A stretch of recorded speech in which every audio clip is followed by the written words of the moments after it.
तुम्हारी शान घट जाती, तुम्हारी शान घट जाती, ये रुतबा घट गया होता। तुम्हारी शान घट जाती, ये रुतबा घट गया होता। जो गुस्से में कहा तुमने, अगर हंस के कहती, क्या बात है, क्या बात है। वाह। नमस्कार दोस्तों, मेरे भैया भाभी की जो 25वीं सालगिरह थी उसका अगला भाग आपके सामने पेश कर रही हूँ।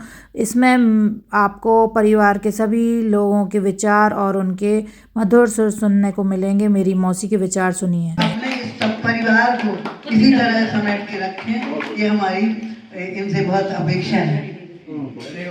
नियम ये है कि जो मॉडर्न समय चल रहा है तो मॉडर्न तो रहो, लेकिन अंदर वाले विचार मॉडर्न मत रखो।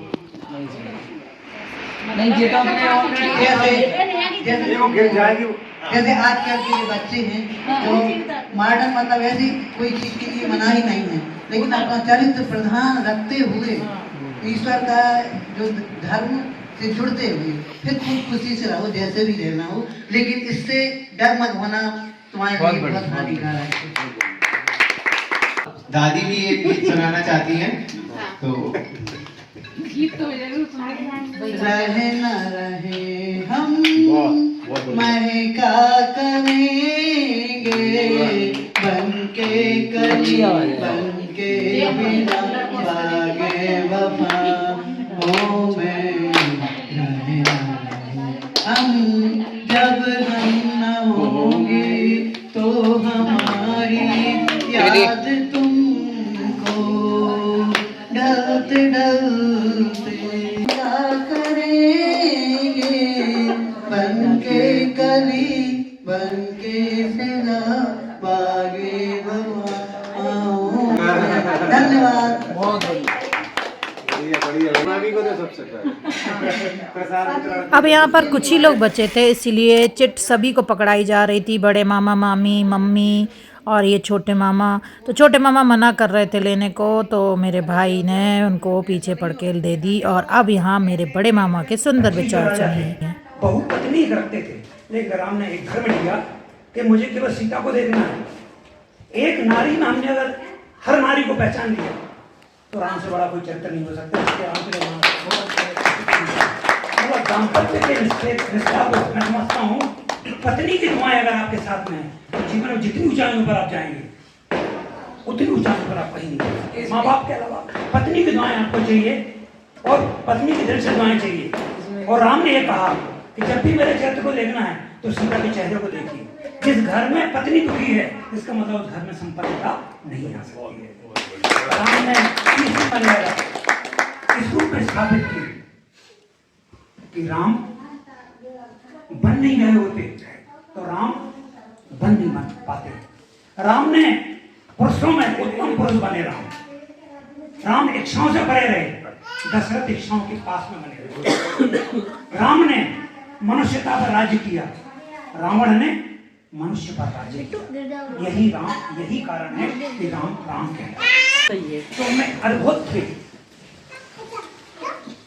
हमारे दादा में एक क्वालिटी की, उनने एक इंच जमीन में अपने नाम पर नहीं रखी, वो पूरी बच्चों के नाम पर की। और उन्होंने पूरा भरोसा रखा कि हमारे बच्चे हमारा साथ देंगे। शायद सबसे बड़ी जिम्मेदारी हमारी ये होती है कि हम जो काम इस हाथ से करते हैं, हमारा बायां हाथ हमारे बच्चे होते हैं, एक एक चीज को माइन्यूटली वो देखते हैं कि हमारे पिताजी क्या कर रहे हैं। इसलिए माँ बाप को अपनी गतिविधियों को बहुत ध्यान से करना चाहिए। प्रारब्ध भोग कर रहा है, बाएं हाथ आपके बच्चे के रूप में आपका काम करेंगे। जिंदगी में बीच बीच में समस्या, अंत में आपका जीवन सफल होगा। ये मैंने प्रत्यक्ष रूप में अपनी जिंदगी में अपने पिताजी से देखा है।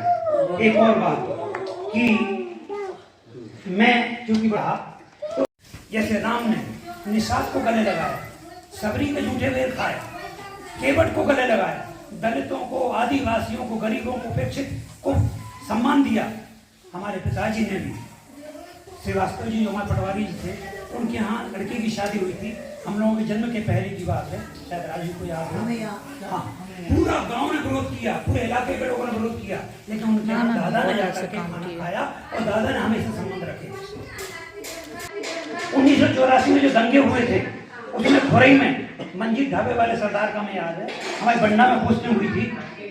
गांव में दादा के पास वो सरदार रहे और दादा ने 7 दिन संरक्षण दिया, जिसमें पूरे खुरई का विरोध था। यानी दादा ने हमेशा उपेक्षित लोगों के लिए, गरीब लोगों के लिए, उस व्यक्ति की मदद की जो पंक्ति में अंतिम व्यक्ति है। दादा से एक और मिसाल सीखने लाए थे कि जब कभी भी कोई व्यक्ति खड़ा नहीं हुआ, हमारे पिताजी खड़े हुए, गांव में एक बार डाकू आए थे और एक बार का तो हमें याद है, ऊपर छत पे सो रहे थे, सामने जो परिवार थे वहां पर डाकू घुस गए थे। दादा ने पूरा चिल्लाया, उसके कान को भागे। पिताजी से एक और बात सीखने लायक है कि उनने हमेशा ये कहा कि परिवार के सदस्यों को आप इस रूप में मानो कि परिवार के सदस्य आपके भगवान के रूप हैं। एक टाइम हम पैर दबाया करते थे,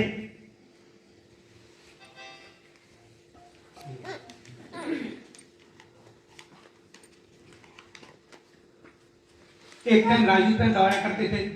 एक कॉन्सेप्ट था हमारे लिए 8वीं 9वीं क्लास में कि हम पैर दबाएंगे तो नौकरी क्यों नहीं मिलेगी। फिर ये कितना बड़ा अंधविश्वास इस रूप में परिणत हुआ कि हमें नौकरी मिली, और उनका आशीर्वाद इतना अधिक इस परिवार पर है। सब परिवार को मजा आएगी।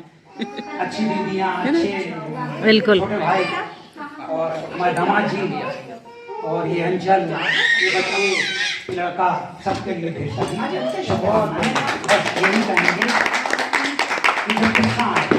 हम कहेंगे तुम्हारी शान घट जाती, तुम्हारी शान घट जाती, ये रुतबा घट गया होता, तुम्हारी शान घट जाती, ये रुतबा घट गया होता, जो गुस्से में कहा तुमने। अगर हंस के कहते क्या बात है, क्या बात है, वाह वाह वाह वाह वाह वाह।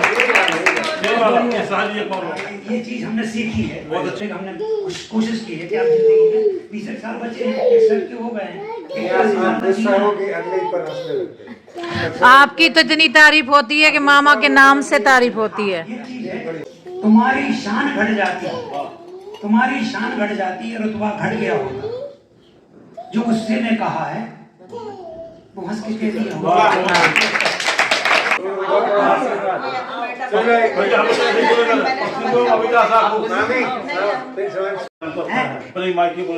पप्पू और अमिता साहब को बहुत बहुत शुभकामनाएं। वो ये तुमसे बहुत कुछ सीखने को मिला, हम छोटे बच्चों को तुम्हारी आशीर्वाद बना रहे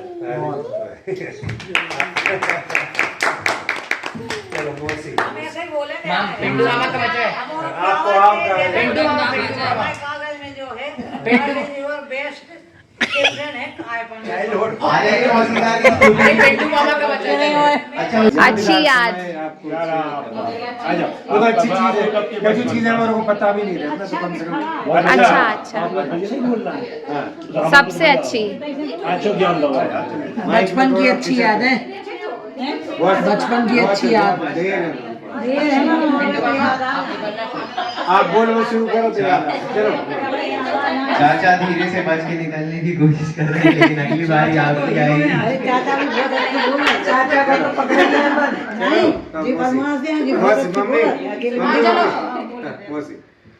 हमें तो एक याद आई, अभी आ रही है, वैसे तो बहुत होंगी मगर दीदी की शादी हुई थी, हम पढ़ते थे 3री क्लास में। जब रात में जगते रहे, फिर सुबह के टाइम सो गए होंगे। फिर हम जब सुबह सो के उठ के आए, इनकी विदा हो रही थी। जहाँ इनकी विदा होते देखा तो हम गिर गए। मतलब हम भाई बहनों में इतना प्रेम है आपस में कि जब दीदी भोपाल में पढ़ती थी, मुझसे ज्ञान आनंद छोटे थे तो सचक के रोते थे, बोल नहीं पाते थे। अब जी याद है हमें तो। अच्छी बात है, तो अच्छी याद है।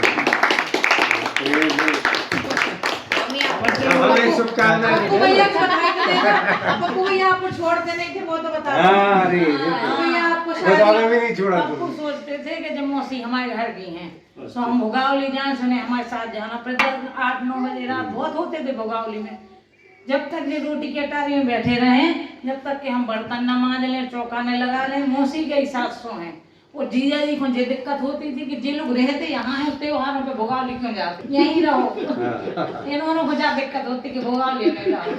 उन लोगों का रहना इतना अच्छा लगता था। कोई को तो लगता हो लगेगा कि चले जाए तो कुछ दिन बुरा, मगर जीजा जी को हमेशा बुरा लगता था कि दिवाली पे और इस पर घर क्यों जा रहे हैं। भैया बहुत बहुत शुभकामनाएं, और तुम्हारा पूरे छोटे भाई बहनों को बहुत सपोर्ट है, हमारों को भी बहुत ताकत। और अब झूठी तारीफ कर सही बात है के जैसे भी तू के और हमारी तो जीवन की घटना है, हमारी जीवन में सबसे हमारी तो रो कह रही है तो क्या हुआ यार? क्या हुआ? अच्छा रहता है जब दिल से बोलते हैं अब अपना छोटा बच्चा ले गए और ये अच्छी हैदराबाद की सुना चलो हो गई जाओ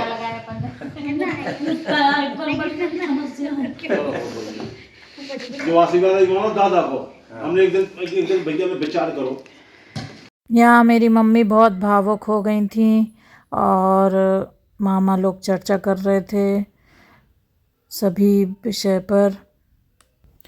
अगर आपके जीवन में कुछ परेशानियां आए पर आपका परिवार आपका साथ दे तो आप उन परेशानियों से आसानी से बाहर निकल आते हैं। यही हमारे साथ हुआ। मेरे मौसा जी की मृत्यु के बाद मेरे पापा की भी मृत्यु हो गई थी, तो इसी तरह से हमारे मामा लोग, नाना नानी, मामा मामी सब ने बहुत साथ दिया। इस वजह से ही हम सब में इतना प्रेम है और इस वजह से ही आज सभी लोग भावुक हो जा रहे हैं।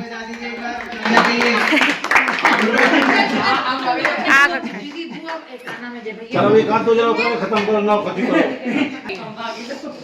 कौन सी है? सबसे फेवरेट मेंबर को है फैमिली को और क्यों है हाँ। ये तो कठिन है।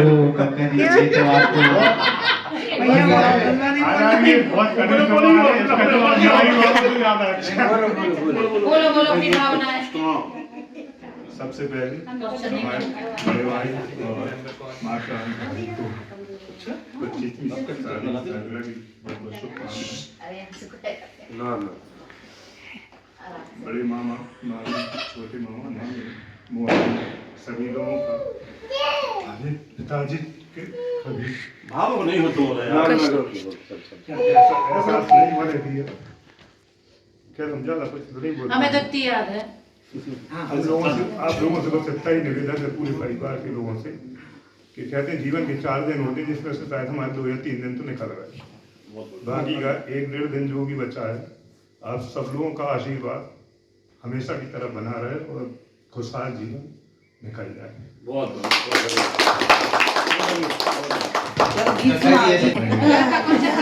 आपका फेवरेट कौन है और क्यों?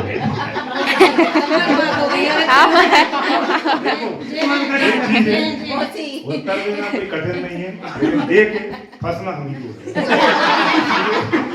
वो चीज मत बोलो, चाहो तो हम एक अपने नेक्स्ट ब्लॉग में हमारे परिवार के और लोगों के बारे में देखिएगा।